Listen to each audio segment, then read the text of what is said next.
Nasakote sa isinagawang buy-bust operation ng Pasig City Police Station ng Eastern Police District ang isang lalaking drug suspect sa kahabaan ng Barangay Rosario sa Pasig City. Kinilala ang suspect na si alias Nono, 51 anyos, isang welder at residente ng naturang barangay.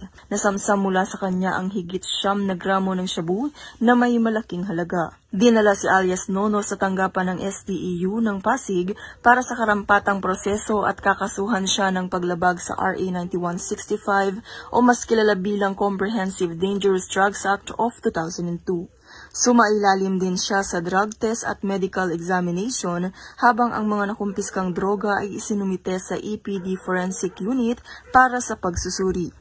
Pinuri ni Police Brigadier General Aden T. Lagradante, District Director ng EPD, ang matagumpay na operasyon at tiniyak ang tuloy-tuloy na kampanya laban sa iligal na droga upang mapanatili ang kapayapaan at kaligtasan ng mga pamilya sa Pasig at sa buong distrito. Mula dito sa Metro Manila, ako po ang inyong PNN Correspondent, Police Corporal Abigail Rojas, alagad ng batas, tagataguyod ng Balitang Pulis.